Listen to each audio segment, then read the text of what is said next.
are caps. Oh. Now it's probably one of the larger programs at San Francisco State. Wow. Wow. Yeah. Let's see here. I'm looking at it. All right. We are live, everybody. Hello, everybody. Hello. Welcome. Hello. Welcome to GoIndieNow's panel discussion. Tonight we're talking about building an audience and marketing. And I want to introduce myself. My name is Joe Compton. I am the host and moderator for this panel. I am an author. My book is called Amongst the Killing. It's a crime thriller. And I am obviously the curator of this beautiful, beautiful platform, GoIndieNow. Let's start with Timothy. Timothy, why don't you introduce yourself to everybody? Uh-oh. We can't hear you, Tim.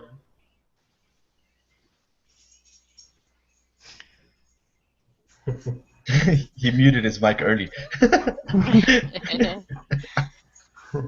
All right, let's move on to Joshua while Tim figures it out. Mr. Robertson? Sure. Can you hear me? Yes. All right. My name is Joshua Robertson. I am the owner of Crimson Edge Press, and I am also an author of dark fantasy. Most well known for my Thrice Nine Legends saga with my bestseller, Melkorka. And I am excited to be here with you, Joe, and the rest of this fabulous crew to chat about marketing and getting your book out there to the masses, building your fan base. All right, let's go ahead and Mr. Bateson, you want to try again, Timothy? Can you hear me now? Yes, sir. Yes. Okay. I'm Timothy Bateson. I'm actually just publishing for the first time, coming up now with a new series of short stories from the Shadows Under Seattle series, which will lead up into a novel collection along with my wife, and just happy to be here. Very cool. Jin, how about yourself? All right. Hello, everyone. My name is Jin Okubo. Of course, that is not my original name. My original name is very long. It's Omar Peña Peña de la Paz. I know it's a mouthful to say. I am a fantasy author, but just recently, as recently as 2 years ago, I switched to romance. I am the author of Love, and I am the author of Kaoru and Love's Shadow. I also have a children's book out there. I'm very happy to be here at this panel for building an audience. I think my feedback should be taken into question a lot, just because I have a very biased view, as in I want everything to be balanced and equal. Other than that, I'm happy to be on this panel. Awesome. We're happy to have you. All right, Heidi, how about yourself? Hi, everyone. Heidi Angel. I am the author of the Clear Angel Chronicles. I also have the Hunter series and the Hell School series. And I'm excited to be here as well. I have a degree in communications and marketing, so it's going to be fun. All right, and Emma? Hi, I'm Emma Woods. I'm the author of Beasts and Savages, a young adult novel. I will be part of this panel tonight because I just came back from a book expo a couple weeks ago. So I'm happy to be here. Hi, everyone. Hello. We're happy to have you. Thank you for joining us. Christie, how about yourself? Hi everyone, I'm Christie Stratus, and I'm the author of Anatomy of a Darkened Heart, which is the first of 5 books in the Dark Victoriana collection, and that is dark psychological historical fiction. So I'm thrilled to be here. I'm really excited to participate. Thanks so much for having me. Very cool. And last but certainly not least, Ani, how about yourself? Hi, I'm Ani Manjikian. I'm the author of Spirit of the Lone Horse, the first book in the Stars of Heroes series. I'm also a web designer and developer, so I'll be talking in that area tonight. Great to be here. Thanks, Joe. Very awesome. Well, thank you. First of all, I just want to thank everybody for joining us here. I want to thank all of you for taking the time to do this. I know for some of you it's very late, and I really appreciate that. But I wanted to start our discussion by throwing it out to the whole entire panel here. And I wanted to know right off the bat, what was the hardest thing to learn in marketing that you feel you've mastered now, and how did you master Oh, That we mastered, I think that's the difficult piece of You're it. you're jumping into the Yeah. deep end, man. We're supposed to start shallow. No, no easing in right now. I just want to go right at it. Let's go. I can start with that one, Joe. Go for it, Josh. I think the most difficult thing with marketing, there's three primary things that you really want to look at when you're trying to get your book out there and selling it, and one of those is writing a good blurb for your book, whether it's going to be featuring on Amazon or whatever's on the back of your book for what people are going to pick up and read. And I think writing a good blurb is the most difficult thing to do. I don't know that I've mastered that. I spend probably almost as long writing a blurb as I do writing the book. It's super difficult to do, and I think that most authors can agree that getting the right words in there to give a good picture of your book without giving it away, it's crazy difficult. Awesome. Even to pick up with that, yes, writing a good blurb is difficult, and writing the blurb that you want is difficult. But the part that I think that I have gotten to, and I think every writer should get to, is don't be afraid to change your blurb. Especially now with the turnaround rate on Amazon and on other wherever you have your ebook posted, don't be afraid to sit there and go, well, this doesn't work. Work on it for a week, put it back up. Even work on it for a day, put it back up, and eventually you'll start to see, and you'll get into the rhythm of what works best when you start to word it. Some of the best advice that I got, which of course is too late for me right now until my next series comes out, was write the blurb before you even start writing the book.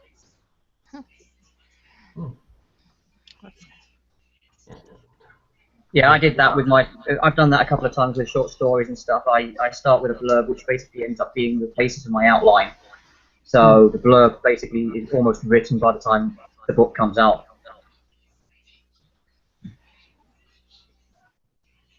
I think blurbs have been really tough for people. Is there a secret to finding the right rhythm for it? Is there something that you guys would recommend in terms of that, other than writing and starting it? The thing that I would recommend, and this is something that I didn't know. I went out and I bought a couple of books on how to write a blurb, on how to write a cover letter, stuff like that. And then one of my friends goes, hey, there's this guy on Smashwords who wrote this exact thing for free. And he tells you exactly what you need to do, the steps you need to do to write the blurb. And what's the joy about reading it is it's not complicated at all. It basically says you have to follow the five steps. Number one, you have to introduce your character. No matter how much you want to keep it a secret or this whole nuance of hiding in the shadows, no, you have to introduce who your protagonist is going to be. Number two, you have to entice the reader with a little bit of the conflict. Don't lay it out word for word, but you need a little bit of the conflict. What's wrong? What's good? What's bad? Something. The next one, which I think I've seen some blurbs out there that are not really well written, and they're not well written just because of the structure, not the word choice. And that is, they bunch everything together into one long essay-style paragraph, and you don't want that. You want to break it up into. Hold on. Hello. Say hello. Oh, sorry. My son just showed up. You want to break it up into easy to read paragraphs, at the most 3 sentences. On top of that, you want to add in your blurb the separation hypertext, so HTML that separates your text. Having a title on it that's in bold, a short phrase or sentence, going on to the next part where you use a break to break up the next paragraph and you have that space. It gives the reader time to adjust. I'm still working on the nuance because on mine it looks like I have a double spacing in between the paragraphs and I'm trying to fix that.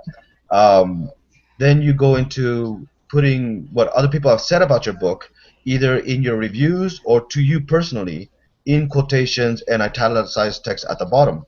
So that gives the reader, like, this is what the title is, of the blurb, and it's nice and bold, and it tells me kind of an idea.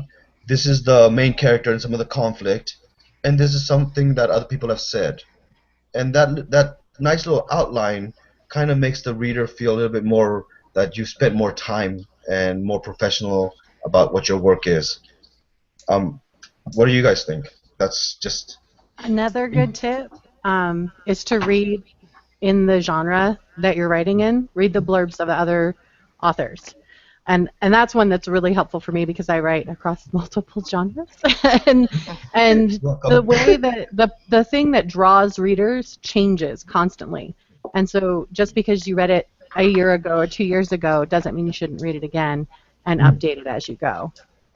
Yeah, I think it's also different across genres because in fantasy you tend to have longer blurbs because there's a lot going on, there's a whole world to build, as opposed to, you're going to want to point out in literary fiction what makes your book deep and different.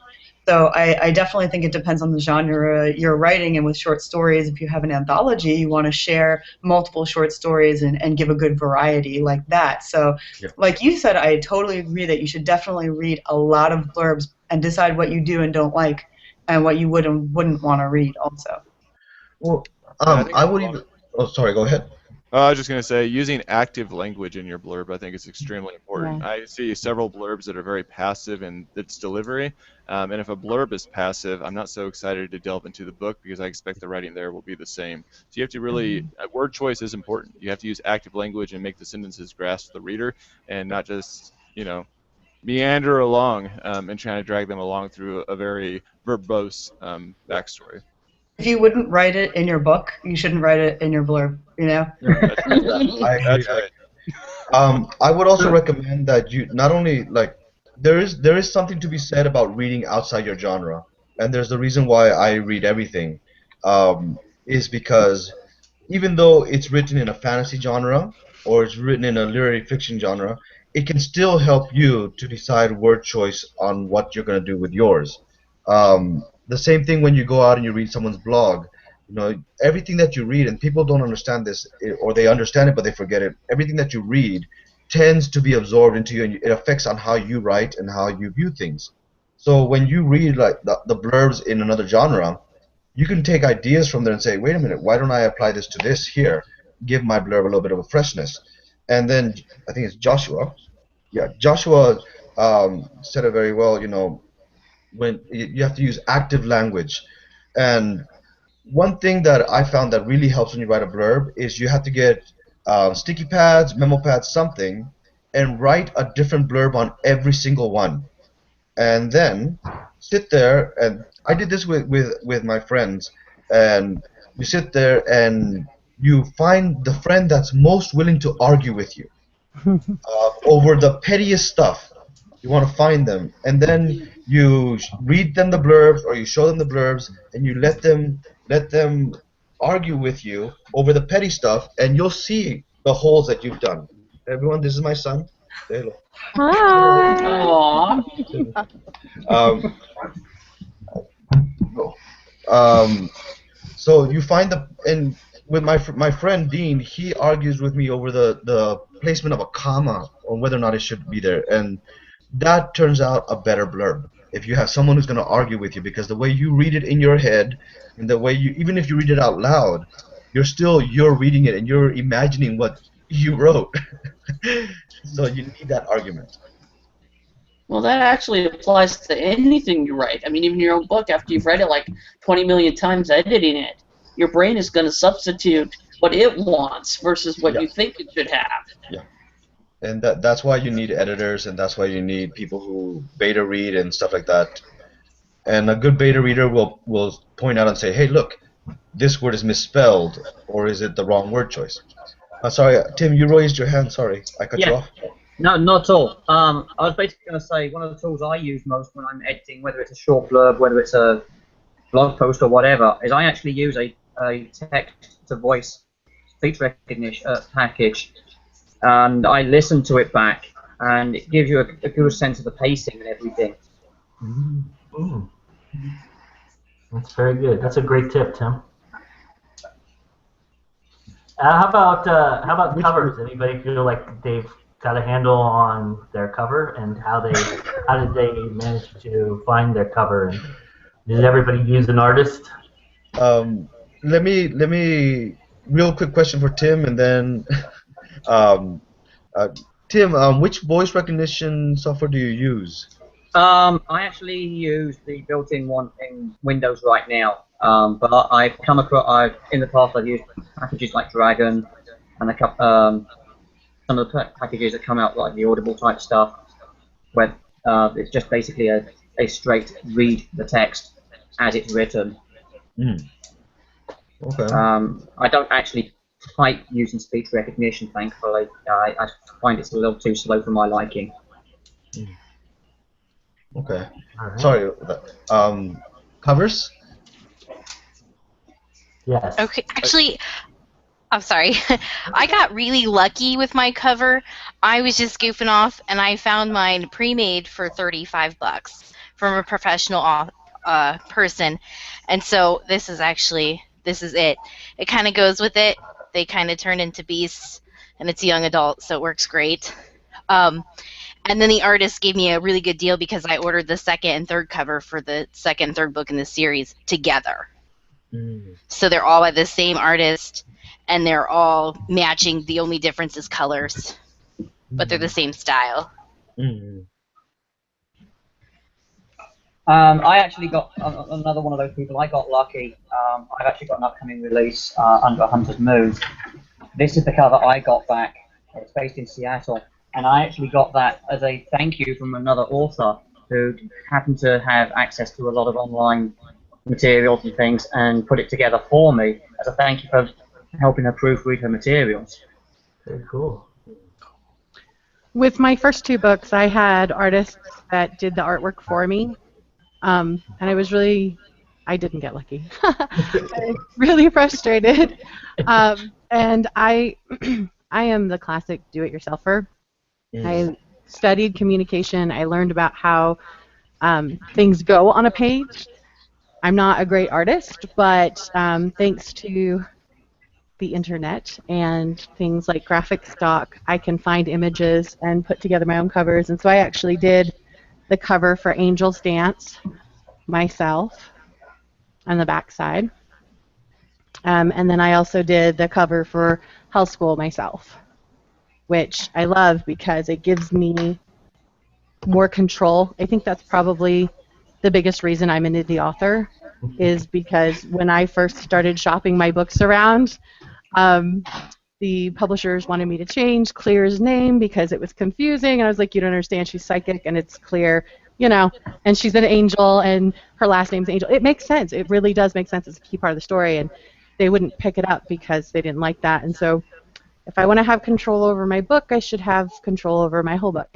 So I do my own covers. I feel exactly the same way as you, exactly the same way. I don't have that kind of talent to do it myself, but I have my book here, and I had ebook launch do it, and of course I didn't have I didn't find this pre-made. I actually dictated every detail that I wanted, and I drew a picture that was so terrible, and I sent it to them, and I was like, can you do this?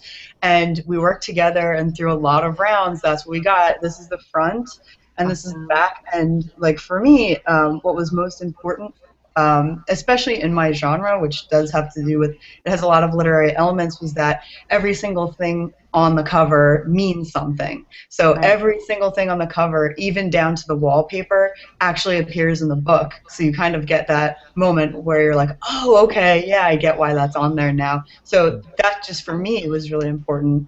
But I can't make my own cover, so I went to ebook launch. Yeah, I have to say, I've seen Christie's cover floating around on social media in a lot of different areas, and it is one that always stands out to me, and I put it on my to-be-read list just because of the cover. She did everything right in creating that cover. Thank you. Yeah, you definitely mastered it coming right out of the gates. With my first two books that I did, I made a couple of mistakes, but they are what they are. Melcorco was my bestseller, but with the cover, one of the things that I think that I failed at is I made it symmetrical. And same thing with Anarfell, I made it symmetrical in the way that it's done. I learned when I came out with Dine Dare not to make it symmetrical anymore and make it a little offbeat and add some additional pieces in there so that it stands out to the eye. And that's one of the things that you want to do with covers. You want to make sure they're asymmetrical. You want to have something in there that breaks it apart so it pulls the reader in, that makes it different from the other ones that they're looking at. You really don't want to advance more than probably 2 fonts on the actual cover. I think it's important to have a lot of meaning on the cover that tells about the story and the story within it. But it was a learning process for me to learn about what elements you needed in there to really draw in the reader, because that is one of the top 3 things that helps you sell books, is how well the reader is drawn to that cover to begin with. So congrats, Christy. I like yours. Thank you. That one is definitely keeps catching my eye. Every time it pops up, I'm like, yep, like it, save it. I'm gonna put it on my to be read list. With me, I don't know if I'm cutting someone off. With me, I had a very steep learning curve with book covers. I went through a lot of phases because my first book ever was actually almost like a biography, an autobiography at that. And it was basically me coming out as an atheist and coming out as a bisexual to my mom and everything like that. And that cover is horrible, to say the least. I was looking for a copy of that book, but I don't have one anymore. I tend to keep all of them, but I put it away in a box somewhere. My fantasy series, I went through the same problem, where I was still learning the use of fonts and still learning the use of filters and the use of different layering. It wasn't until my first attempt at my romance book, which is this one, which is really dark. There's a tree in there, if you can see it. It's a sunset, and it goes all the way through the back.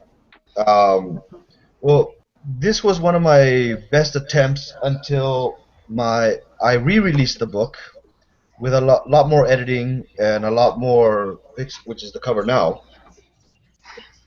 And it's a much better improvement. The back, so it's more catching. And my newest book, I went backwards actually, and there is something to be said to being symmetrical. And I like your covers, Joshua, the first 2 books. I like symmetry in my brain. So I went back to that with my newest release, which is this one, Color and Love Shadow, and it's just basically symmetrical. As everything is as balanced as it can be, because I find you kind of need some symmetry, because human eyes are also attracted to non-natural patterns, so straight lines and box sets. And there was a research paper. I'm a part of a group called Book School Social, and the guy posted a book on this. I think it's Netflix did a image census kind of survey thing for the past couple of years, and they released it. And the humans are naturally attracted to emotions, set emotions. So the more facial features you have and the more it looks like it's a severe emotion that can trigger people, the more you're going to be attracting to that cover, which is what I'm trying to go with now. And the biggest learning part for me of trying to make a cover was not finding the artwork, because now you can go through almost anywhere and get stock footage, stock pictures, but actually knowing how to layer it correctly so that you're not doing too much and tiring people out. I've always chosen not to go with an artist just because I don't have the money, and I want to be in control of all the work. You know, I'm that kind of person where I want to be in every aspect. I want to have my hand in everything that I'm doing, especially if it's going to have my name on it. Which, you know, and yeah, my covers will probably change as the future goes on. I'll probably re-release new covers as I get better. But maybe I won't. Just with the newer work, it'll just get better. But I don't think mastering it is possible. The way people's minds change. It constantly changes, yeah. Yeah. Well, I did know when I began to do my process, I knew the cover was going to be one of the most important elements. So I did set aside, I budgeted ahead of time and set aside for that and the editing. And I went ahead and I went through the process of trying to figure out which service I wanted to use. And I like the idea of getting multiple people to commit multiple designs, because I had an idea in my head, but I didn't really have an idea, like a concrete idea. So I wanted people to give me some, I gave them a direction and they went. So I actually went and did my cover, which is this guy right here, and I did it at Design Crowd, and I put they put you in touch basically with author or with artists, and you put a dollar amount in there, and you have them compete like a prize for the artistry, and that's what I did, and it worked out pretty good. I'm pretty happy with my cover, and I think that was money well spent. But that was before I learned about Fiverr, and Fiverr can be another great tool. I think that's another easy and affordable way to get somebody to do your cover for you as well. I don't know if anybody's ever used Fiverr, but Fiverr is a really good service for a lot of things. But book covers, they have a lot of artists on there for book covers. So You have to be careful with Fiverr, though, because they're so cheap, and it's so, it's so cheap that you end up probably getting people, using templates sometimes, which is not good. Personally, for my cover, I did my first one, and I made several rookie mistakes. I didn't put the series title on the book cover, so you don't know that the two books that I have right now in the series are related to one another, because there's no Stars of Heroes branding on the first one. Second one, I went with an artist, and I'm actually going to do a screen share, hopefully, so you guys can see the second one. Yeah, let me see. Okay, there it is. And this is the second one. And it's just basically, I love this cover because what happened is the person translated my ideas. I had ideas. I had been working on the cover for 10 years, and it looked like a fourth grader did it. I gave her like 24 hours. Gave her 10 times worth of, I gave her the clip art, and then she did this. She absolutely translated the idea I wanted of the younger brother and the older brother, even though they're twins, and just the person and everything, the font, everything is just perfect. And I'm hoping to work with this artist again for the rest of the series. Very cool. And I'll stop sharing now. Hopefully it'll switch over to me. Yep. Let's move on to a different kind of marketing, and I wanted to get this is directed solely to Christie. Christie is, for those of you who don't know, one of the premier video bloggers, I think, on the planet. I think she's absolutely amazing at what she does, and I wanted to, pick your brain a little bit, Christie. Tell everybody about your video blog and how you got started, and what does it take to start a video blog? Well, I first started with NaNoWriMo, so I on purpose chose a time when I knew that people would be looking for videos specifically on an event that a lot of writers take part in. And I think that worked out because more people were searching for the term. So I did time it pretty carefully to get my channel rolling. And then I think that one of the most important things that you can do is, well, there are two big ones. You want to watch other videos before you make your own channel, because even if they're not writing related, if you watch like makeup vloggers or you watch Let's Plays or whatever, you can collect sort of information about what you think is a good idea, what you think is a bad idea. Do I want to have, what kind of intro do I want to have? Does it have to be something super fancy? That kind of thing, so that you develop something that's your own, but you've also taken things that you know are going to work. So that was one thing I did. I surveyed a lot of those videos, and then it's really important, in my opinion, also to have both videos that people are used to, like if you're going to do book hauls or something classic like that people are searching for, and then you have very original stuff. So I'll do like book reviews and stuff, maybe fantasy book reviews right now is what I'm mostly doing. And then I'll also do writing app reviews, which I really haven't seen much of. But because I do both of them, it brings more people in. So, you know, once they get to my channel, they see something very different and they might want to stick around. I actually just broke 100 subscribers, so I'm like really proud of that and excited. But yeah, I mean, it's and having a variety and definitely making sure that you put up like a schedule when you're going to post, because that helps a lot. People are looking for that. They're looking to find out, when am I going to tune into this channel? When can I expect something new? And if you don't tell them when, they're going to forget, you know? So those are the biggest points, and I think that applies to any kind of channel that you want. Now, when you with your video blogger, how do you record your videos, and how do you upload them? You just go directly to YouTube, or do you stream live? How do you get your blog started?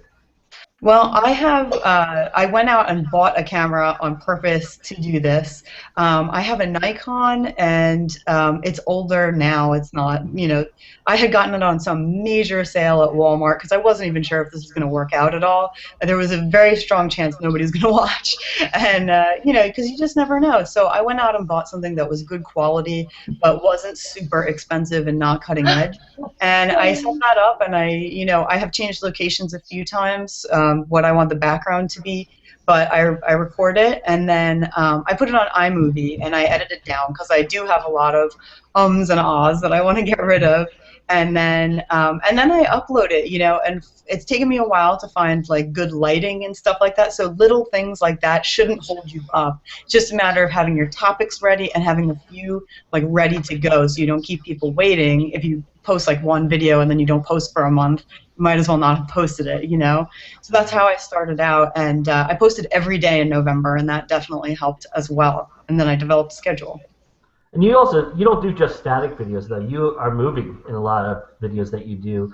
Did that take some getting used to? And were you comfortable right off the bat in doing that, or did you have to figure it out?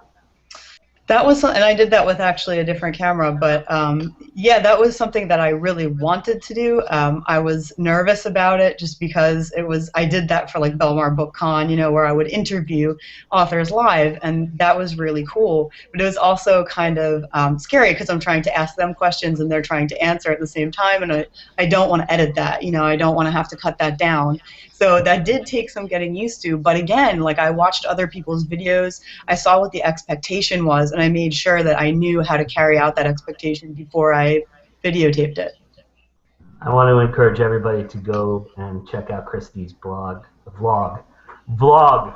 and check it out, because I think it's the best one of the best I've seen out there. And you can search Christie Stratos, STRATOS, Christie, CRISTIE, and there you go, right there. Everyone spells it wrong.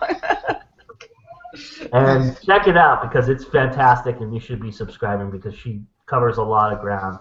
I know that Mr. Robertson also has been very busy on YouTube this week. I've seen quite a few videos. Are you enjoying your time on video there, Josh? I am. I am not nearly as structured or talented as Miss Christie, but I am enjoying it. I'm kind of finding my own niche, kind of sticking it to all things nerd related at this point. I do talk about my books a little bit, but I'm doing some gaming. I'm doing some things and talking about what a nerd is. I threw a video up today and taught people how to speak some Sindarin. So I'm just kind of having fun with it and playing around in some different areas and seeing what sticks. And I'll eventually come around to finding something that, you know, I can do regularly that people will enjoy. You do your podcast, though, video-wise, too. I do, yes. We also have the Writer's Edge podcast, and since our last live event, Joe, we have started doing live broadcasts every 2 weeks on there where we invite other writers on to join the writers of the podcast. We're going to be having one next Thursday at 10 o'clock Eastern Standard Time, and we're going to be talking about how to end your novel, whether you have a cliffhanger or not have a cliffhanger, how you wrap up the story, how do you have that satisfying ending for readers. So we've had a lot of fun with that too, getting some great interaction during our live broadcast. So yeah, it's excellent. I know a lot of us were a part of the Bring the Books, and a lot of us were doing this live for that as well. Did that inspire a lot of you? Did that want to make you all want to go out and do this? Definitely. Definitely. I mean, the time I spent on camera with people like yourselves and everyone who joined us during those sessions, I think it made me a little bit more comfortable actually putting my face out there and getting known. I mean, I deal with the public day in and day out, but there's a big difference between that and just suddenly going, I'm here, this is who I am, this is what I'm doing.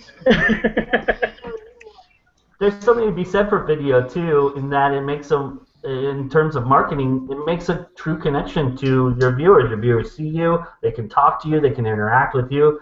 Would you all agree with that? Yes, definitely.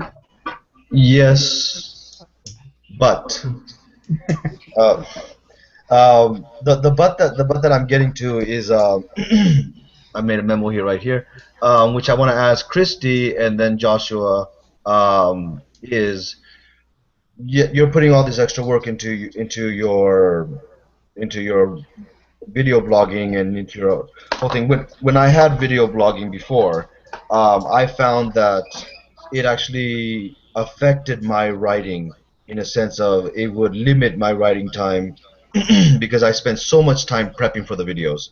I spent so much time organizing to have good quality videos, which since then I've erased everything from my YouTube channel, and I'm thinking about starting it again, but I don't want to fall into the same thing where I become a video blogger versus I become an author who does video blogging once in a while. So your question is how to keep that pacing or how to keep that scheduled? Yeah. I think a lot of it is just having a very structured piece. I think that I'm pretty busy most of the time between running the publishing company, having my own writing career, and then doing kind of these side projects that I do here and there. And I have a calendar that I essentially follow because I also have a full-time job that I work in the real world. And so a lot of it is just this night, Tuesday night is set up for video blogging, Wednesday night is set up for writing, Thursday night is set up for setting up marketing. Friday night might be editing a novel or going through submissions that are coming in through the publishing company. And so every evening I have something that's set up. Every morning I have something that's set up on my schedule for what I have that time dedicated to doing. I don't sleep a lot. I sleep about 4 or 5 hours a night, so it keeps me fairly busy, but I find that I don't get taken over by any one thing. Okay. And something I could add to that is also you need to see what works for you, as in you might want to record one day and then edit a different day so that you don't spend like half a day on videos, because that does get overwhelming, definitely. But if I know what I'm going to record and I record it one day and then I wait like a few days and then edit it, that helps to cut down on the time. And the other thing is, once you get really used to recording, if you need to cut stuff out, like if you're someone who also tends to say or take pauses or something, you kind of get used to your own pattern and you realize, okay, when I lose track of what I'm saying, I need to just stop and then wait. And when I start up again, that makes the editing so much faster because you see this giant gap, you just cut it out, and your editing is down to so much less. So, that might help as well. I'm a guy who is not a very good actor, and I do a lot of pre-made intros and stuff like that on my videos, as some of you have seen. And it takes me probably 20 to 30 takes to do those things.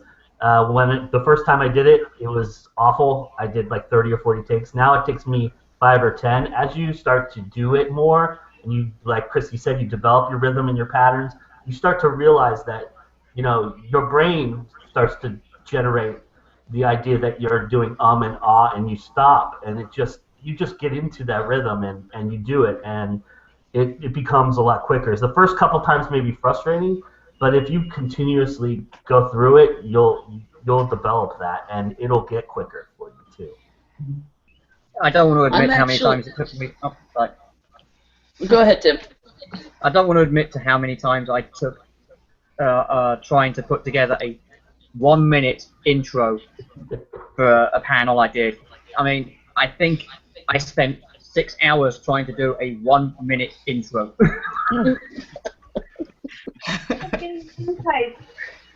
I mean, I was inspired by the panels and the interactions, but I don't know. There's just something about talking to myself, looking at myself when I'm recording the video that freezes me up. because I think, okay, am I saying this right, or am I saying that right? So it's like, yeah, I'm like with you, 30 takes, 40 takes, and I'm like, okay, I don't have time to do that plus everything else I want to do. But Josh, as you're right, a schedule is a good idea. I don't know. I don't feel like I have enough to offer right now for videoing solo. Yeah, you have to have a certain level of healthy narcissism in order to. And then there's me, who is just too lazy, and so I go on other people's shows. That's not lazy. That's being wise. Yes. There we go. You can call it that. That's cool. That's maximizing your time proficiently. Very cool. So let's move on to more physical contact. Another way that we interact with our readers, and Miss Emma Woods has just recently done a book festival in Dayton, and she really did this incredible blog on her experience.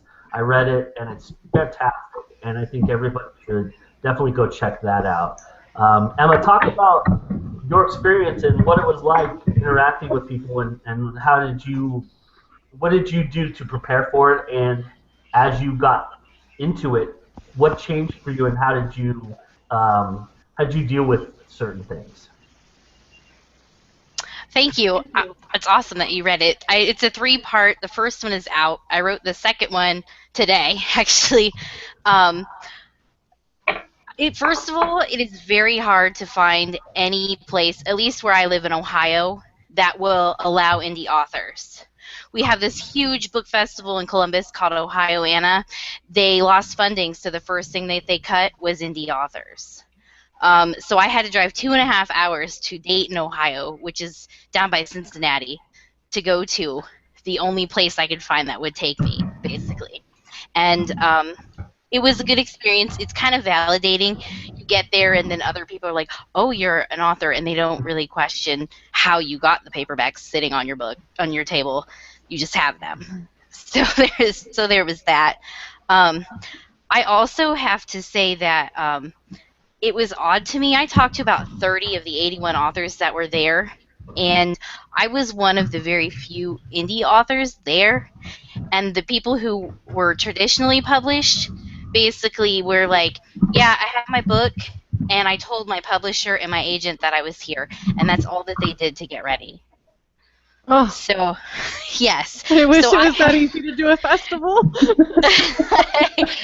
Yes. So I was like, you're kidding. You didn't spend a month researching this. I researched the area. I got little postcards that are basically miniature covers of my book that have the QR code to my website, and sent them to all of the English and librarian teachers to all the high schools in the Dayton and Cincinnati area.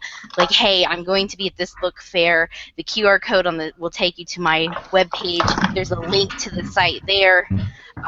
Because I'm a young adult author, I targeted all high school teachers and librarians so that they share this, hang it up like a poster for your students, that kind of thing. Of course, I did a lot of social media, putting it on Facebook and Twitter and stuff like that. When I got there, I learned that the people running the expo themselves did no marketing at all. Jeez. The only marketing that they did was a press release for the featured author that they had, a radio interview for him, and they provided postcards. If you emailed the woman in charge, she would send them to you, and they were generic postcards. It was cold and rainy. It's still cold and rainy in Ohio. I don't know what's going on here. So there were 81 authors, and we had maybe 100 people come through the door for the whole day. So that was kind of, yeah, it was the top fiction seller sold 11 books. Wow. So there was a lot, but I did feel like I was the only one. I had these neat little things made up. They're little, like, join my newsletter, and I was giving away $25 to Amazon and a signed paperback of my second book that's due out soon. And so that's how I grabbed people. I would say, do you want to win $25 to Amazon? Just fill one of these out. I got 47 people to sign out. Out of 100, I'd say that's pretty good that I got 47 people on my mailing list just there. So that was my biggest thing. And then I really got good at, it's weird, in person you have to do a lot of question and answer. So while they were filling this out, I would say, what kind of fiction do you like? And if they told me fantasy, okay, well, mine's a YA fantasy-ish dystopian story, and tell them about it. If they told me that they liked young adult, I would say, okay, well, this is young adult. If they told me something else, I would say, well, let me at least tell you, it's got some action. It's about women ruling the world and women hunters. Tell me what you think about that. Anything that I could do to get them to at least pick up the book. I had stacks of them, and I'd hand them to people and have them to, like, flip through them. There were some people that were like, yeah, no, I'm just here for the $25, and that's okay. There was very few people there anyway. But I only sold 5 books, but I'm happy with that, because that's still 5 more books than I had sold before I went. Yeah, it's awesome about the signups. Did you find? Most people will tell you the first rule of these conventions is to get up and walk around. Were you surprised? Because I was personally, I've done 3 festivals myself. I was personally surprised at how many people didn't actually adhere to that rule. Were you somebody who got up and walked around, and did you see people just sitting there and wondering what was that about? Actually, my sister went with me. She was my assistant. She sat behind the table and was in charge of running my card thing and all of that. I was on the corner at the end of a row, so that worked out perfectly. I stood on the end there and would, like, kind of sort of grab people. Do you want to sign up for this $25? So that helped me. Plus, the expo had a competition going where after you bought a book, you were supposed to go up to this desk and have it stamped so that they could tell how many books an author had sold. And I was right in front of that table. So I had all of the traffic coming past me. So that helped out a lot, too. On the flip side, there was a gentleman across from me, and he didn't have anything. He had an iPad and 3 books and his nameplate that they gave us, and he sat behind the desk with his hands behind the table with his hands folded, and he was like, nope, this is what I'm doing today. So completely different. And I don't know, I didn't ask him how many, his book looked interesting. I signed up for his newsletter, but I don't know how many books he sold. He still had 4 on his table at the end of the day. So, were you there early? Did you set up early? Yes, because I live so far away. We went the night before for meet and greet, stayed in a hotel, and then got there. Also, because I enlisted help, my table was set up a half an hour before it started, so I went around to all the other authors and signed up for the ones who had email list signups so that I could see what they were doing and what kind of things that I could do. And I didn't care what genre. I read everything, and maybe I'll get something from one of their newsletters that I could use. Yeah, awesome. That's very smart. I mean, my 3 tips would be to get there early, because one festival I sold 4 books before everybody else was even there, because I got there about 20 minutes early, and there's people always walking around. They're curious. They're curious about what's going on. If they don't know what's going on, they'll come over and look around. And if you're set up, they'll come and talk to you, and they won't talk to somebody who's setting up because they don't want to bother those folks. Right. So my first key is always to set up early. Be ready, because you can capitalize on that really easily. And the second thing is to get up and talk to people. Don't wait for people to come to you. If you see somebody passing by and they kind of look at your table, and you ask them, hey, do you like crime thrillers? That's what I was doing. And much like what Emma said, hey, what kind of books do you read? Engage them, and they'll come to you and interact with you. And even if they don't buy your book, maybe they sign up for your newsletter. Maybe they take a rack card or a bookmark, and you have all your information, your QR code on there, and they'll go back. And I went to a book festival that was pouring rain for 4.5 hours. I was only looking at the guy across from me and never saw a soul even walk by. But the night before, what I had done is I had gone up to the beer festival that was happening above us, where we were going to set up, and handed out all my rack cards. And I sold 2 books on Kindle just because they had the card, and they go, oh yeah, let me read about that and find out about it. And I didn't sell a book at all during that horrendous downpour that I was in, and it was awful. So, Timothy, you wanted to say something? Yeah, pretty much all successful selling is based on building a relationship. One of the things I'm very good at is I deal in retail. So in my history, I've worked in local libraries, I've worked in hardware stores, right now I work in a grocery store. But pretty much everything I've sold, book-wise, is actually based off a recommendation. One of the things I actually do very well is, those of you who've seen my blog know that I recommend other authors by doing blog posts and author sign-ups and things. And I take that as a recommendation because I worked in the local libraries. I get to find out what people like to read. And on the back of, if they don't pick up my book, they might pick up someone else's. And if someone says, well, if you liked this book, you might like Tim's book, or as a similar author, making that relationship with the person who's buying, whether or not they actually buy your book, is irrelevant. The fact that you've got them to pick up someone's book still keeps them in your mind that you're someone they can trust with a recommendation, and maybe somewhere down the line they're going to try your material. Very good. Yeah, I mean, it's what we're talking about. Relationships is everything. I mean, people want to know who you are, and I think that helps you sell if people recognize you and talk to you, right? I mean, has anybody else had any experiences at book festivals? I mean, even if you weren't an author there, have you been to a book festival, and what have you noticed about a book festival that always struck you, and maybe that you'll take with you when you do book festivals? I actually did Salt Lake City's first Comic-Con, and when I signed up, it was originally supposed to be a geek con and wasn't supposed to be connected to Comic-Con. And so I was like, oh, yeah, I can sell my books there. And I was one of 5 authors at the event. But I ended up selling 25 books. We ended up breaking the first Comic-Con record. We had over 40,000 attendees the first con. And it was just so crowded. And when people were stuck standing there, I was engaging in conversation with them.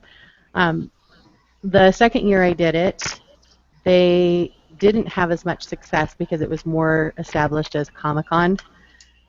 So kind of bummed about that. But this last year when they did it, and I wasn't there, unfortunately, because I had such a bad experience the past year, they have started bringing in a lot of authors for panels. And so anytime you do to any event, if you can get on a panel or somehow where you're getting earned, so like if you have a booth, that's paid marketing, that's paid exposure. And people don't pay as much of attention to that. But if you're on a panel, you've been shown as earned exposure. And so they look to you as a professional, not just, oh yeah, that person's got some books. I agree. Christine Haggerty's actually in Utah, and she goes to the Salt Lake City Comic-Cons, and she's with Crimson Edge as well. She's one of my authors that are there, and she is on panels all the time. And it gives her great sales, especially with her Grimm Chronicles, where she does a retelling of the Grimm tales. And it's an excellent place to be, is to find those connections and get up there on the panel to talk about things, just like we're doing here, but doing it in front of a live audience. So one of the questions that came up was from Kate, who most of us know. She's from Israel, and she had a really important question to ask us, and that was, what are some good, honest ways to get reviews for your book? How do we market ourselves to get reviews? I've got that. Twitter. Go to book reviewers. I have a list of over 300 book bloggers. Never once have I paid for a review. And you just make sure that before your book launches, I usually do about 6 weeks out from my launch, I send out emails to all of the book bloggers that review that type of book. I let them know that I'm having a launch. I let them know what's going on. I let them know the time period, and I ask them if they'd like to do a review. I do a Rafflecopter giveaway that's based on the level of review, because a lot of them, they don't have time or they're booked out. So in those cases, I'll say, okay, well, if your people participate, I will do this type of a giveaway for that. And if the person that's doing the book reviews gets the best giveaway, which is usually like a poster or something like that, and then the smaller reviewers get like an ebook copy or something of one of my other books that they can give away. So yeah, usually I get 30, 40 reviews in the first week that my book goes live. Wow. Do you do Somebody was asking about which email, or how do I do that? I email them from my Gmail account. I go to their website, and all of them have a, submit your review here, or authors comment here, or whatever, and they usually have their email address, and I'll just put in the subject line, inviting you to participate in XYZ book tour, such and such dates, and that I almost always get opens with that. And that's a good point. You do want to have an alternate email or a couple of alternate emails, and not actually use your personal email or use an email you expect something, you expect only certain things to happen on, because eventually when you fill out forms, depending on how the websites are set up and stuff like that, you could accidentally get on a spam list, and you don't even know you're on the spam list because somebody just happened to pick up the email from that website. So it's always good to have like backup emails that you can destroy if you have to. You can even use email forwarders that you use the email sign up, and it goes to your mailbox. And as I said, if it gets spammed too much, you just cut off that forwarder. So you still protect your main email. Well, I think a lot of it comes down to, and I talk about this in I think every conversation that I have when it talks about selling books, but it comes down to relationships and having genuine relationships with people in a community. And it comes to the same thing when you're looking at reviews or sending out those emails for people to do reviews, where you have a connection with them and they trust you and they're willing to pick up your book and read it and leave you a review. Out of all the marketing strategies out there, I still sell more books by word of mouth than any other way. So if I have 300 folks that are willing to do a review and they like it and they tell their friends, I'm more likely to sell more books that way than going out and asking complete strangers to do the exact same thing. Tim brought up advanced reader copies. How many of you have a network of people that you do advanced reader copies for? I do. Yeah. Yeah. And is that helpful? I think so. Over the years, I have a running list of emails of people that I stay in contact with and I touch base with. And one of the things that I do with advanced reader copies that I've done with my books is that I'll send out an advanced reader copy and they can send me back, a few words about what they think about it, and then I will quote them and put their name as an author and their book on my cover. So it may say, so-and-so author of X thinks this, and so it's free advertising for them and their novel as well. Awesome. So, and I've been told you're very good at email lists. Talk about that a little bit, Josh.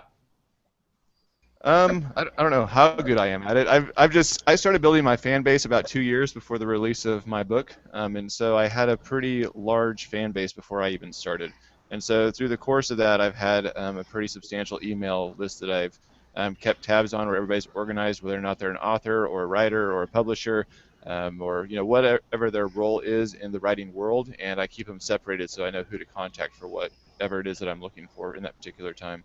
And I do my best to maintain those relationships. It's difficult, but between running the book club and being an admin of a writing group and running the podcast, I feel like I have pretty good connections with the people that are out there. I think you do a really good job of it, because I'm on one of the lists for, I think it's blog posts when you're coming up to a release, and like I don't have to do anything, you just email me the stuff and I get all excited and I automatically like put it on my blog, and it's so easy for me. I just think you're so good at that. And I think that's a huge piece of it. Thank you, Christy. But it's having things easily accessible for folks. You need to have things labeled. If you're going to have an author picture, have it labeled author picture. If it's an excerpt, have it labeled as an excerpt. Have the blog post already put together, so all they have to do is just copy and paste and put it in there and schedule it, and they're done. It shouldn't be a chore for people to help promote your book. It should be a quick copy, paste, and you're done. I know that I get things sometimes and I have to link everything myself and put it in the HTML and do the coding and try to reformat the pictures, and I'm searching for material through what they sent me. It's a major headache. So, as a publisher, Josh, how do you approach marketing differently than as an author? You have a couple authors under your wing, so yes. Do you do the same marketing strategy for all, and what's been effective for you as a publisher? I do use the same concept for everyone. I don't know that you'll like my answer, Joe. But the best way to sell a book is to write another one. If you want to have a really effective strategy that's going to stand or withstand, time, is write another book and continue to build your backlist up. And that was the best advice I'd ever gotten. Was as soon as I finished book one, I had an author come to me and say, "Great job, go write the next one." And that's kind of been my bread and butter for moving forward. I focus on putting out about 3 to 5 short stories every year and 1 to 2 large novels, so that I have something to fill in that space between the books. I use Twitter fairly effectively. I think I'm up to 22,000 followers or something on there. Maybe not as large as some other folks that are out there, but I stay very engaged in Twitter. I talk to people. I respond to every person that comments to me on Twitter. Direct messages sometimes go by the wayside because I get like 300 to 400 junk mail that comes through direct messages, but a day. But it's kind of that same strategy. I'll blast things on Twitter every now and then. I maintain relationships. I keep the book club about having fun. I keep the writing group about things that work and what's effective, and not just talking out of my mouth for lip service. And when it comes to promoting the authors, it's just telling them exactly that. Okay, you got the first book done. We're going to get it out there. We're going to have the blog tours. We're going to have the Twitter blasts that go out regularly for visibility. Now go write your next book, and we'll keep building up your backlist. Because once somebody reads one, if they like it, they'll pick up a second one. Is that part of your contracting, though, that you let them know, I'm going to do X amount of this kind of marketing, and then you need to pick up the ball and run with it? Or are you just going with it and telling them, let's do this together kind of thing? It's really a collaborative effort. Being a small press, you are limited in comparison to the Big Five. So we don't have the same scope in terms of marketing and reach that you may find from one of the Big Five publishers. So it does require that the author does some engagement with the community and builds those relationships themselves. As a publisher, if I'm trying to build all the relationships with their fan base or with their readers, they aren't going to be successful because the author themselves isn't real to them. So the author has to be able to engage with their own fan base and build a relationship with the people that are interested in their works. But with that being said, I think that it is the publisher's job to, like kind of what Christy and I were saying, I need to be able to put together the media packages. I need to be able to have the artwork done and have it grasp an audience. I need to be able to blast information out there on Twitter or pay for the ads or look at what is changing in the marketplace to get their book out there and in front of people who want to read it. Emma, a question for you, back to the book festivals, because I get this question a lot, and Josh and I have talked about this actually. Did you get a lot of how many books? You only have one book out, correct? Yeah, my second one is out in June. Okay, so how many times did somebody come up to you and go, "Oh, you have one book. When's the next one coming out?" Did that happen a lot to you at your book festival? It did. It helped, and I wish I would have grabbed it. I had a little picture frame. I printed off on photo page the cover of my second book, and across it had red writing that said, "Ask me how to get 30% off of my second paperback." And what it is anyone who bought my book at the festival, I gave them this little coupon that has a code to create a space so they could get 30% off of it. I've already got it set up on CreateSpace, so all I have to do is hit publish when it's good to go. So that kind of helped with that a little bit, I think, because people would ask and I would say, this is when it's going to be out, and this is what the cover looks like, and if you buy the first one today, I'll give you this code for the second one, which is going to be out fairly soon. Do you package your authors together, Josh? Do you market them together or separately? I usually market them separately, honestly. I know there are some cross-author promotions that people have said have been successful. So, for instance, if I write in a certain genre and one of you wrote in the same genre too, maybe putting a link to your book or your information in the back of my ebook is something that I've seen that authors have done.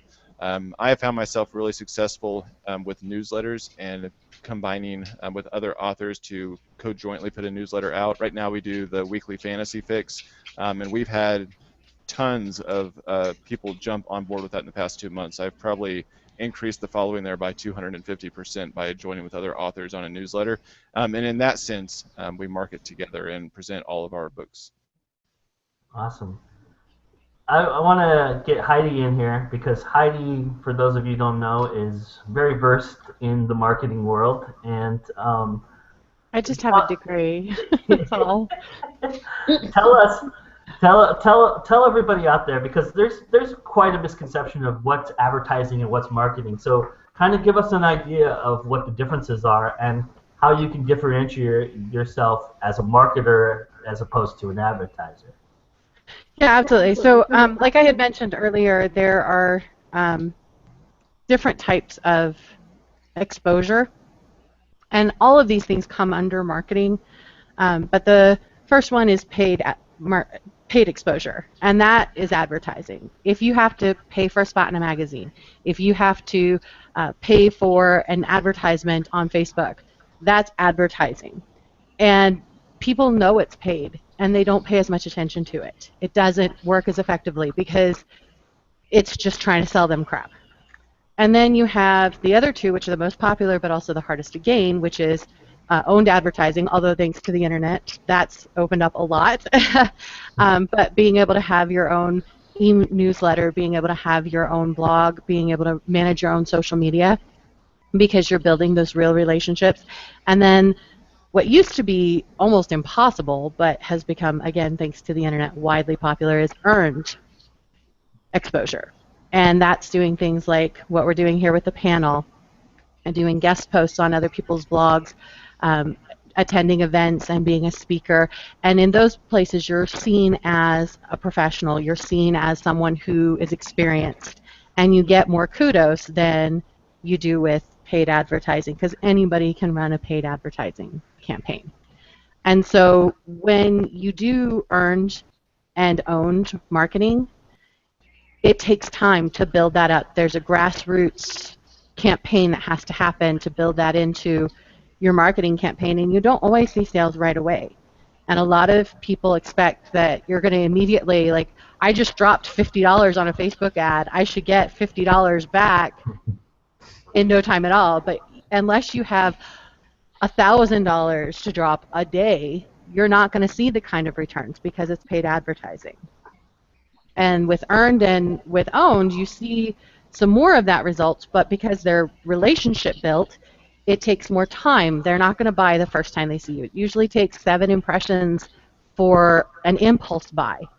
And so you have to be everywhere all the time and constantly juggling those different positions. And if you focus on any single one, you're not going to get good results. It takes a fine balancing of the 3 to be able to get good results. What's one specific tip in earned advertising that you would give somebody who is just starting? What would be your first step in doing earned marketing, getting to the earned spot? Yeah, absolutely. I would say the first thing you need to do is start building lists. I have, like I said, I have that list of over 300 bloggers. With those bloggers, I've subscribed to every single one of them. I go in and comment on their blog posts regularly, building that relationship. So, as Josh said, they're more likely to take my stuff when I send them an email, letting them know, hey, I've got a book coming out. I have a list of radio and television and newspapers for every place that I plan to do an event, and I reach out to every single one of them before I do that event. And then the other thing is, every time you do an event, follow up with a thank you, and add that if there's a link or if there's something that you can add to your website to let other people know Because when you contact that next place and they go to your website to say, do I really want to talk to this person, they're going to see, oh, wow, she really is an expert, or he really is an expert, because they've already done all of these other things with all of these other companies. Awesome. So, Awesome. and then, of course, fake it till you make it. Don't think that just because you've never done an interview before that you can't be a qualified candidate to go out there and do that. Yeah, awesome. How about street teams? I'm seeing some chatter about street teams. How is everybody gathering their street teams and putting that together? And has that been effective for everybody? I'm actually a member of several street teams that I work with writers on. One of the things I do is, knowing that an event is coming up, I definitely make sure I try and push their upcoming events as much as possible, whether that's a cover reveal, whether that's a freebie giveaway, whatever they're doing. It's a great way of getting the marketing out there with word of mouth through people who you already know and trust. Building your street team can be a real key to getting everything going. Just getting that extra few people behind you who've got more reach than you might have. You know, it's invaluable. And along those lines, Tim, you're a big time blogger. You're one of the best at getting everybody involved. How effective has it been for you to bring attention to other authors, and why did you choose that route, and what made you go that way? For me, one of the big things with the way I set up my blog, I'm a reader. I always have been. I worked in a library because I'm a reader. I worked in bookstores because I'm a reader. When it came to the point of I was starting to set up a blog, I initially started setting it up with very odd posts here and there. It was whatever was happening at the time. And then I decided to narrow it down and set a direction, and I do 2 posts a week, guaranteed. One is my midweek mumbles, which is basically a whatever's happening, and then the Saturdays I do a quote, and I put together a little blog image and just post that up. And while I was doing those someone else's words posts with the quotes, I suddenly got the idea of, well, I'm doing these images in Canva already, and I've got authors I know out there who are wanting to push the material.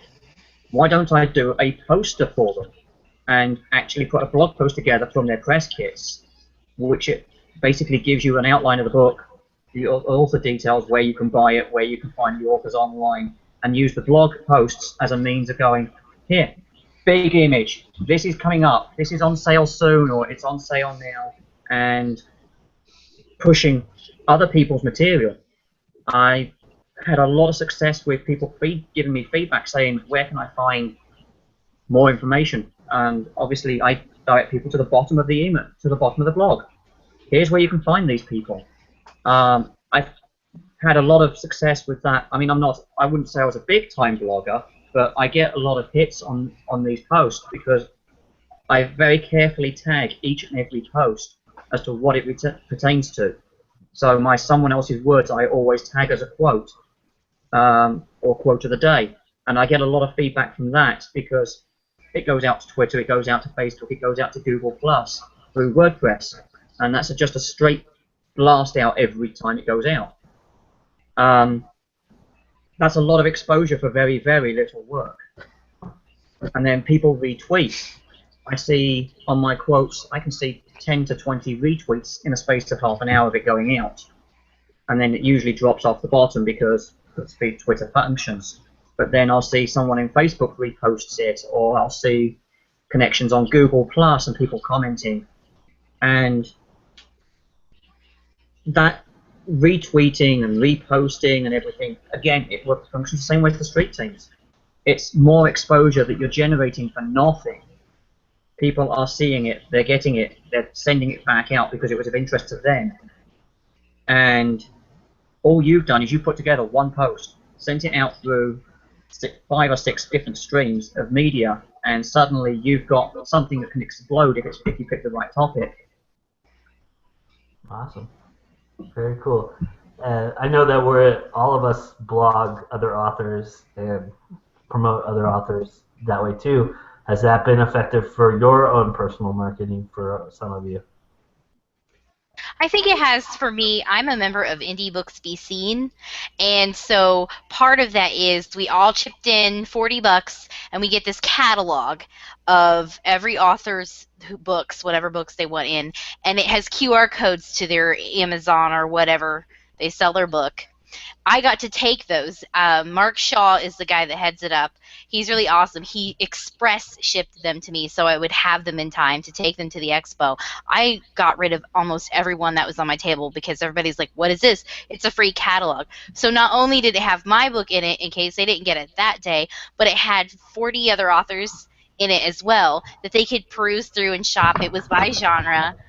And I also got onto Facebook groups, and I messaged on one Goodreads and a Facebook group, hey, I'm going to an expo. Anyone who has any sci-fi, fantasy, or young adult swag, send it to me. I'll give you my address, and I'll put it on my table.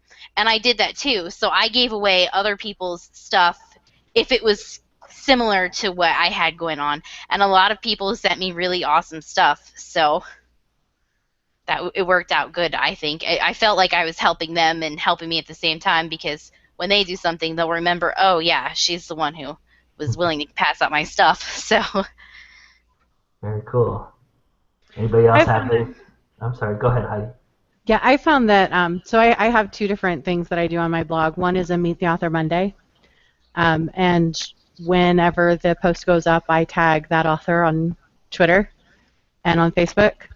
And you can tell a lot about an author's followers when you tag them. It's surprising. Some of them, they won't get retweeted at all by the author's followers. They'll get retweeted by mine, but not by that author's followers. I'm like, they're not doing marketing right. But that's okay. And then others, I'll get it just blows up. It's crazy. I'll get one that's getting retweeted 2 months later, and I'm just like, who's retweeting that? They had to dig really. Oh no, the author's been retweeting it. Okay, cool. So, yeah. And then the other thing. I'm sorry. Go ahead. Sorry. The other thing that I do is I do book reviews, which aren't as frequent because I'm not a speed reader like Jen. But I review kind of a mixture of books that are sent to me by other authors, and then also I do a lot of just reading of my own, and I'll tag those authors in it as well. And it's a little giddy to get retweeted by Rochelle Mead, for example. But that day when I broke the internet that day, or at least my tracking of the internet that day when she retweeted my review of her book. So. Very cool. I'm hearing a lot of Twitter out there. We all love Twitter, huh? Mm-hmm. Is that everybody's favorite SEO right now? Is that the social media darling? Is Twitter? Is everybody really into it? I think it's not just that it's everyone's favorite. I think it's the most efficient. Mm-hmm. Basically, when you build up your audience with Twitter, and I found that it's actually more sociable and more human contact than Facebook. That's because Twitter is not blocking half your users from seeing your content. Right. There's that sense of it also, but. Like, I just unfriended somebody on my Facebook because she put a post on her wall that says, the way to get me angry and to piss me off is to email me about your book, post your book on my feed, tell me or ask me if it's okay to post your book on my feed.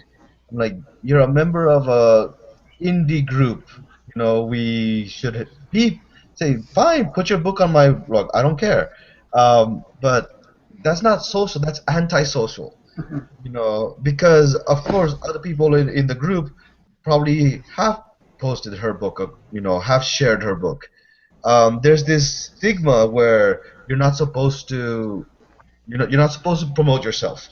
You're not supposed to ask people to promote you. You're not supposed to post your book. But on Twitter, you get the opposite. I'll share my book, it'll get retweeted, I'll retweet your book. I'll retweet whatever you have about your book or your genre or stuff like that. And it becomes this whole, like, I'm sharing you with my audience, you're sharing me with your audience, and it's the same as word of mouth. And sometimes it gets a farther reach. You might not get the same sales, as physical word of mouth because Twitter has become that way, but the audience will keep growing and eventually those sales will come because you are building with actual real people. Tim? Sorry. Yeah, Twitter has a couple of things really going for it. It's fast-paced, so things pass through very quickly. That's a downside, I think, in a lot of respects. But one of the most important things for it, with the hashtags, with the member mentions and everything like that, getting people's attention is very, very easy. Unlike Facebook, as has already been pointed out, I think Heidi, it was mentioned, Facebook has this habit of completely and utterly restructuring how they display their feeds from time to time. And I'm seeing now less and less information from authors I followed deliberately to keep track of what was going on Facebook. But I see them on Twitter all the time because I'm deliberately tracking their hashtags. But another one, and I think a lot of us have probably been there, seen it, done it, because we've all done the rented bookstores and things. Goodreads, I think, is one of the best platforms for building a social following for an author out there. It's stable. It's deliberately designed for readers and authors. It's specific to what we do for fun, for a living. And if it wasn't for Goodreads, I wouldn't even be where I am now as a writer because I wouldn't have had anywhere near the confidence and the coverage to come out and say, this is me. I'm doing these things. I can be found on Goodreads. I can be found on Amazon. And I think Goodreads is probably, with the fact that it has the option of recommending books to people, is probably by far and away right now very underutilized and very under-recognized. Well, because I get so many recognitions. I want to disagree with Tim there a bit. Not a lot, just a bit. Because Goodreads used to be a great place to promote yourself and promote other authors, but now it's become so full of book recommendations. Like when I review a book on Goodreads, and the window pops says, "Here's some of your friends who might like this book because they like this genre," and then you're clicking, "Okay, sure, I'll share this book with these people," and I can imagine and that everyone gets 50, 60, 70 book recommendations per day. My Goodreads, every day it says you have 60 new interactions, 60 new things, and you have 5 new messages and friend requests. But when you go the other way, and you sit there, well, let me go ahead and recommend my book to some of my friends here and see that they like romance, they might like my book. And it doesn't give you that same fluidity. You have to literally write a message to each one, and if you go to their, and I found this recently, if you go to their profile, many of them say in their profile, don't recommend me any of your books. Don't personally advertise your books to me, which goes back to that stigma. The one that I did like was Shelfari, but it's been merged into Goodreads now. So. Awesome. Josh, you wanted to jump in and make some points about stuff? Yeah, specifically with Twitter, and I think this comes along with what we've seen, and I think Jen is talking about this in Facebook and Goodreads and some other places, is that if you are going to have a presence on there or have a presence on social media, you can't primarily just focus on advertising your books and getting things out there. You have to have other interactions with people as well. We know that a tweet has about a 1-minute life, if that, on Twitter at any given time, so it's going to disappear fairly quickly. But if your entire wall is nothing but you throwing up images of your books and links to go buy them, people aren't going to engage with you because they aren't going to find you to be authentic. And so you're not engaging with them. Absolutely. You have to have a natural back and forth and talk with people and be genuine with them. One of the things, though, that I found on Twitter, and I don't know if you follow this one with me or not, Timothy, I know we engage back and forth on Twitter. I have your notifications on, so I know every time you tweet. But have your own hashtag. I've recently, I didn't coin it. I think somebody else used it first, but I use fantasy chat on a lot of what I tweet for natural interactions, and I find that people will search that hashtag just to find me so we can engage back and forth through the fantasy chat hashtag. And this same thing works with the book club that I do on Facebook as well in a group setting. We don't promote a lot of books in the book club. We caption pictures, we do polls, about silly stuff, about like what's your favorite 80s movie. We do just genuine fun stuff that's fantasy related. And when we have a release or we have a sale, we may post something about a book through Crimson Edge, but we don't focus primarily on selling books because that's not our primary purpose. Our purpose is to build relationships and engage with each other. And Christy, I'll pass you off the baton if you want. Oh, sorry, go ahead. I was going to say, in marketing, that's called the 80-20 rule. It should be 80% about stuff they're interested in, 20% about what you're selling. Absolutely. Yes. Yeah, definitely. And yeah, adding to what you guys, well, supporting what you said about Twitter, definitely with the hashtags, you can look at top tweets, you can look at live tweets, and the live tweets is where I always go because if you're going to do hashtag I'm writing, there's just tons and tons of new people out there to meet. So that's really great, and that makes it a lot better, of course, than Facebook and even YouTube. YouTube is really not good with the tagging system. You can tag it however many ways you want, and it's going to suggest people who have thousands of views already, so that's why it's really crucial. One of the things you should do is on YouTube is go to other videos and comment on their videos.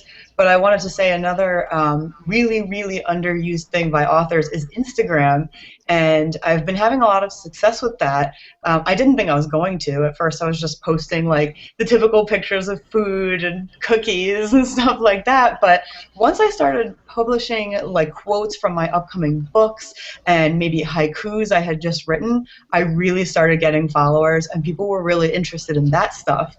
So that's something you want to consider when you put up your own writing on Instagram. It's much stronger than you probably think it's going to be. Pinterest is also good too. I've heard that more people are seeing more success in Pinterest because Facebook is basically turning ugly. Facebook is just basically has an algorithm going on that is just killing people. I mean, there's a whole protest in the author community of all these sign this petition because of Facebook, not supporting, becoming more. Yes, they're free for the users, but they're making the people who are the businesses, even the small ones, pay for everything indirectly. Well, yeah, and that's true. But even outside of that, my mom was complaining the other day because she has no business on Facebook. She just has lots of friends, and that's pretty much the only way she's able to stay in touch with people. And there are people that she won't see anything from for months at a time, and then she's older and she doesn't know, hey, you have to go and actually look for their wall because Facebook used to show you everybody. And now they select who you see, and it's very random who you see, and it doesn't matter if you're a business professional or if you're just an individual with a lot of friends. Yeah, it's crazy. It's crazy. They're trying to manipulate. They think they're God. Well, but I also hold on. Jen, let me interject here. The Facebook algorithm is not that they think they're God, and it's not that they're being selective in how they're denying people what they see. It's actually, and this came out recently, if you've kept up with the news about Facebook, is it's actually racially based.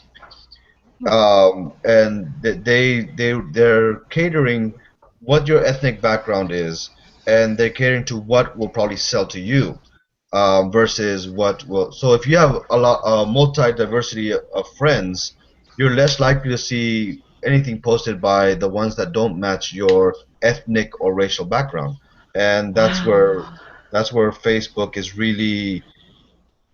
It's the selling market, right? If you show something that stereotypically fits this race, they're more likely to buy it, and that's where you have to look at how their algorithm is being based.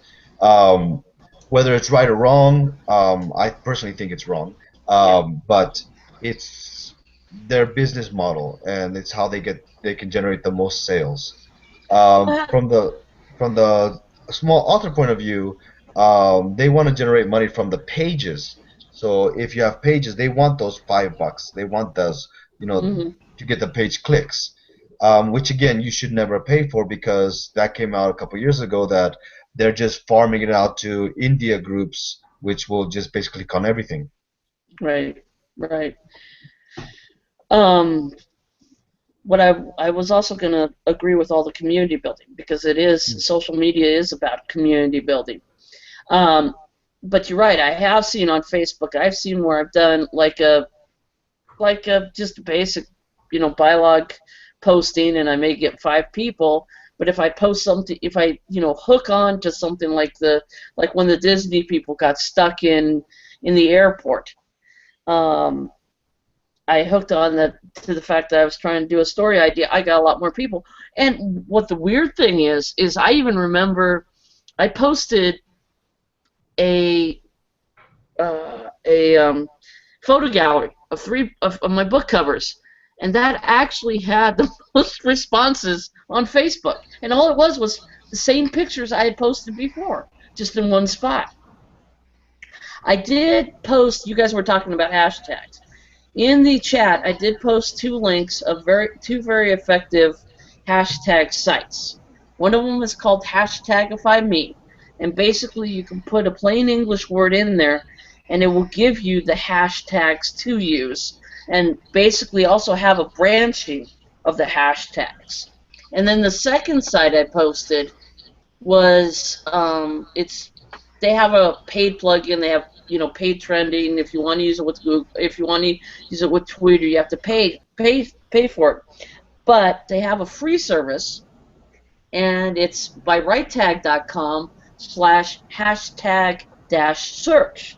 And basically you enter hashtag there, and you can see by a color-coded diagram what that hashtag is doing. Like I've put in sci-fi, and I've put in science fiction. Science fiction is blue, and that's more neutral than sci-fi being green. So that's my piece on hashtags. Along the lines there, Ani, for those who don't know, Ani is a computer programmer by trade.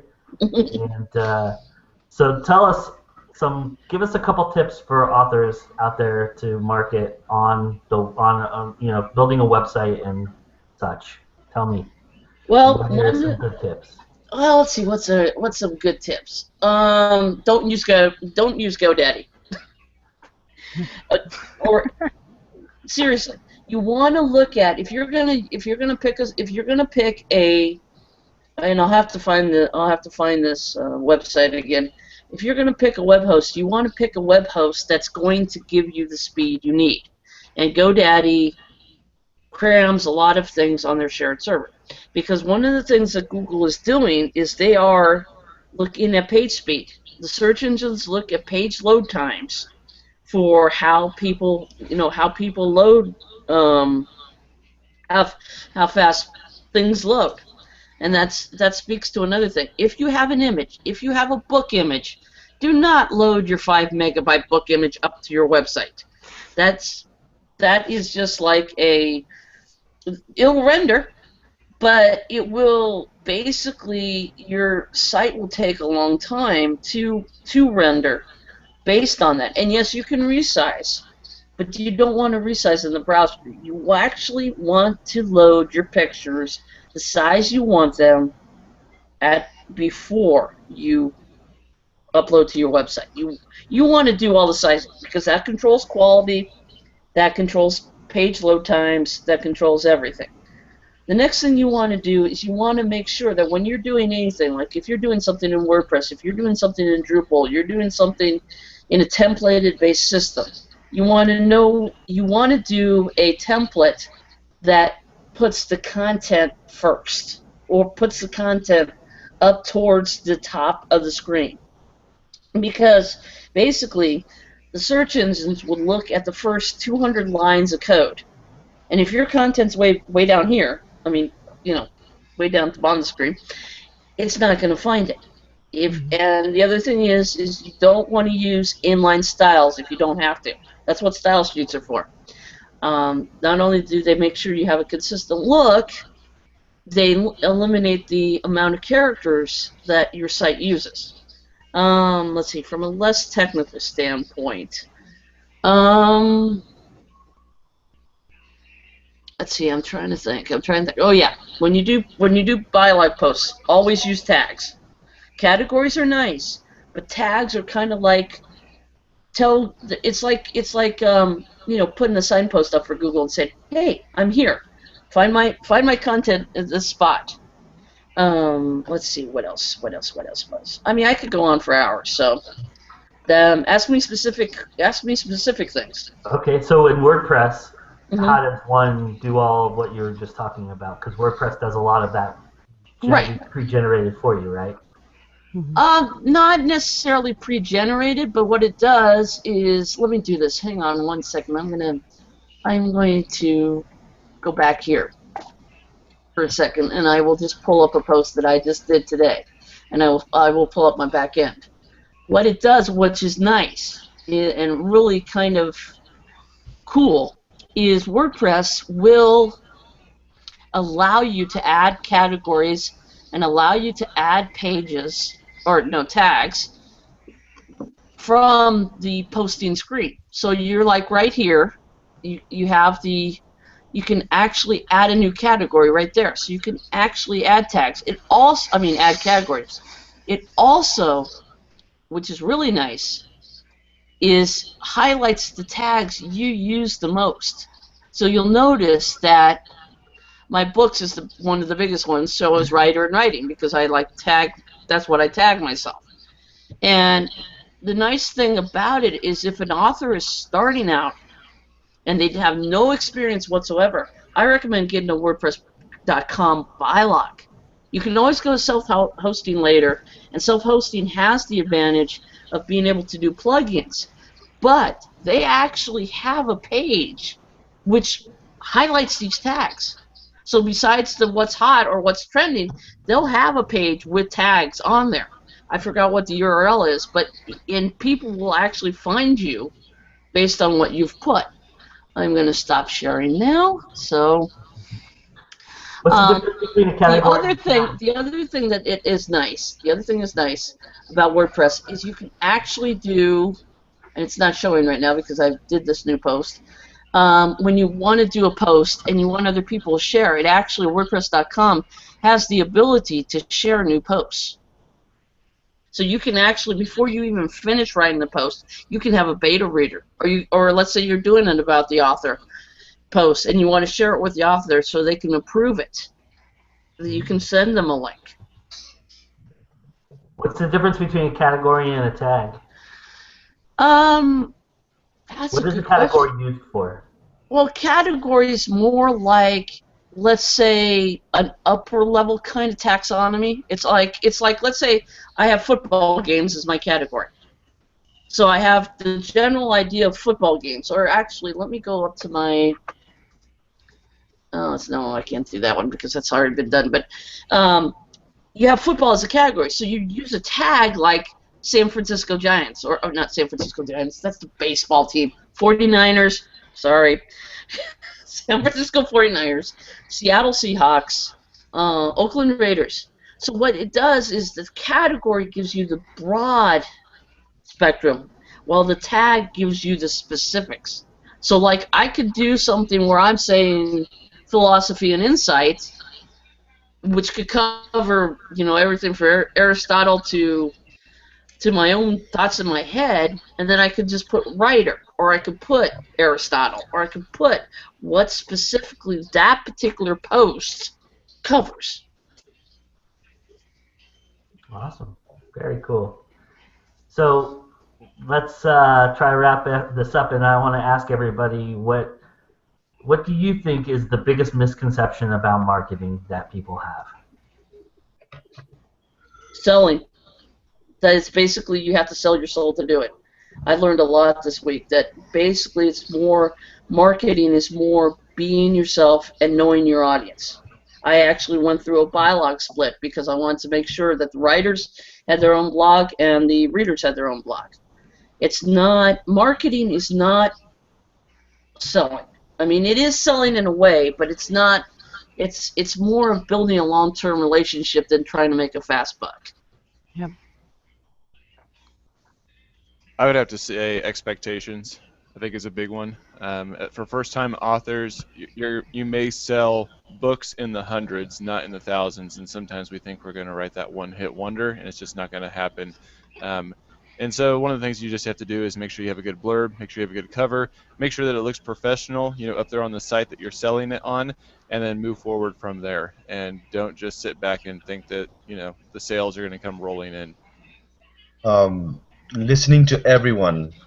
Um, yes, everyone has something to say, everyone has something to do, everyone is up there, but when you decide that you're going to become an author and you're going to start marketing your stuff, you have to be very selective who you listen to and look at where they're coming from, because if you start listening to everyone and taking everyone's advice, you're going to be all over the place and you're going to not sell anything, you're not going to market anything, and in fact, it's going to hurt you in the longer run. So finding those few people that are willing to help you and that have the background to help you is very, very important. Yeah, you're gonna tie yourself up if you try to listen to everybody's. I mean, everybody thinks they know what they're doing. They don't. But the way they come off, it's like they're trying to sell you or they're trying to market to you just so they can make a buck. But yeah, if you listen, I totally agree with you, Jen. If you try to listen to everybody, you're gonna end up tying yourself in such a pretzel knot. You're gonna be stuck for the rest of the century. Tim? What you guys are talking about is. Go on, Heidi. I was just going to say what they're referring to is what's called shiny new marketing syndrome. Marketing plan, people. Start at the beginning of the year with a marketing plan so you don't get distracted by the shiny new marketing syndrome. Yeah. My misconception that I came across, there's no one way that's always going to work. Marketing is very much a case of testing A against B. If trick A doesn't, I'm not going to say trick, because if method A doesn't work, method B might, and method A and B might just be the difference of 2 or 3 words in an advertising campaign.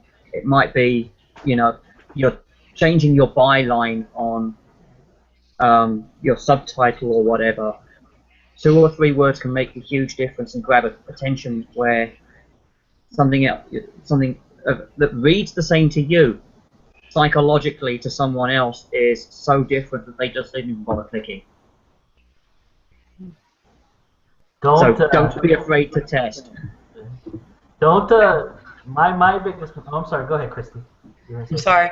Yeah, no, I totally agree with that, because like what you have to do is definitely gather all this information from all these, great resources from people, from websites and everything, and half the stuff you read that worked for other people will not work for you, and half the stuff that you recommend to other people isn't going to work for them. So that's not a problem. It is really just a matter of being confident and just trying different things until something really hits home, and it will hit home. Like, don't get upset if something pauses or you're just not seeing any progress. Just keep plugging away, and eventually it's going to come off. It really will. I like to compare marketing to rolling a boulder up a mountain. It's really hard at the beginning. It's really, really hard right when you get to the peak, and then you go down that hill and it gets easier. Not easy, because you still have to watch out for boulders on the other side and you still have to adjust, but it does get easier as you get more experienced and you build up that fan base and those relationships. I think the one misconception I see out there a lot is that you can just post your book link and blanket us with just your Amazon link or your Facebook page or that, and just think that's going to be enough marketing, that's going to get people interested in what you do. And you need to make that personal connection. If you do not engage other people, because everybody who's not you is your reader. You're the author. Everybody else is a reader. So you need to engage them and make them aware of you, and that you show interest in everybody else. That allows people to open up and see. I can't tell you how many times people told me I bought my book just because I met you. It happens, and that's a good way to get people to see what you're doing, is engaging the audience. That's why it's called social media and not television. I mean, it's two different. You have the 20th century mentality of the television box, slam people as much as you want, and then you have the 21st century technology, which allows people like me who live on an island to reach people in Alaska, or talk to people, or Japan. I mean, that's the whole thing. Is you've got to use 21st century technology with 21st century mentality, not try the 20th century mentality with 21st century technology. And when you make the connections, even if it's not a connection where you sit there and talk to them every day, you have to have some kind of connection where you're at least trying to, have a same general topic of conversation flowing through you and flowing through them. But also, people like to meet unique individuals. They like to meet the strange, the hidden. They like to meet the wild and crazy. What I found, and this is just I would say it's the cancer of society. When you go through Instagram or Twitter and stuff like that, you get all these really what do you call them? Fake people.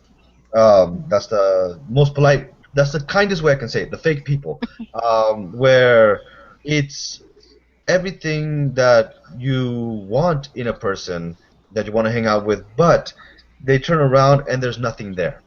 It's just a spam bot, and you gotta try not to be that. And that's why, like when I say I retweet a lot more than other stuff, and there's stuff that I tweet that's just personal stuff. There's stuff that I tweet, but most of it has to do with books and retweeting about books and retweeting anything that involves books. Just because my audience in my Twitter, and this is why I love Twitter, and this is something that's 21st century versus 20th century technology, is Twitter will tell you who your genre is, who's your audience. Are they just readers, or are they marketers, or are they what? And if you go through the Twitter and look at who your audience is, and you tweet to them, you retweet to them, you focus on growing that audience, and that's what people want. People enjoy looking at things that gives them that same comfortable, warm feeling. Awesome. Anybody else have anything to add to that? Well, I think this is a good place to stop then, and I really appreciate everybody taking the time to do this for me today. I want to go around the panel one more time, and I want you guys all to give out your information so people know where to find you. And I just want to say thank you to all of you. So why don't we start with Tim? Tim, why don't you give out where people can find you and what you're currently working on? I'm going to be completely and utterly shameless here. This is a plug for an upcoming book.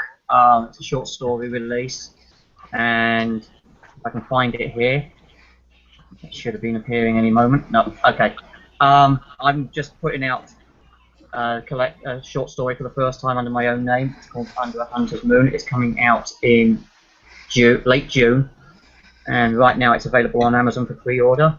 I can be found at timothybatesonauthor.weebly.com, and go ahead, look me up, and check out the details. All the information about the book is there. All right, Josh? You can easily find me on Amazon just by searching my name, or you can look for my books at crimsonedgepress.com. Probably the easiest way to get a hold of me is just tweeting me at Robertson Writes. I think I probably get most people there, and if you have any questions, just tweet me there and we will chat. Is that Writes as in R-I-G-H-T or Writes as in writer? Writes as in writer, W-R-I-T-E-S. Thank you. Not for me, for the audience, sorry. No, thanks for asking. No, I better see you on Twitter too, Jen. Yeah. Go ahead, Jim. Did you say James or Jim? Jim. Oh, okay. You can find me at my website, jinokubo.com, JINOKUBO.com. You can find me at Twitter at Mercasio, And yes, I know I got too many followers before I could change my name back to me, so it stays as at Mercasio. It's at MERCASIO. And my basically look for me, and if you have any books you want to promote, or if you have any press packages ready, I'm like Joshua. Send me a press package and I will copy and paste it and have you posted within seconds. You can go ahead and find me through my website and email me or message me. Heidi? You can find me at HeidiAngel.com. That's HeidiAngell.com. And on that site, you have all of my links to Facebook, Twitter, Pinterest, Google+. Way too many to remember them all. Feel free to follow me at any of those. And there's also my blog. That's also linked to my website. Emma?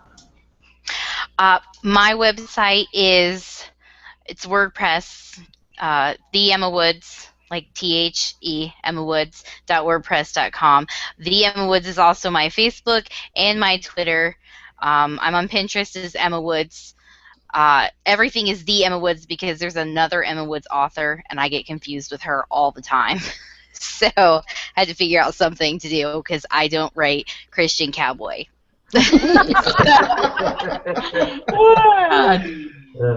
Christie? I have read of that happening to other people too, Emma. You can reach me. Here is my information. I know, I wanted to do this because my name is, my last name is not spelled like the car or anything. So here I am. I am on Twitter, Facebook, Instagram, Goodreads, Pinterest. I have my website. I have YouTube.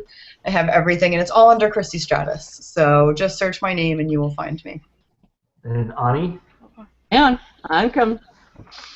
I cheated. I did the good old screen share of the Photoshop thing. There you go.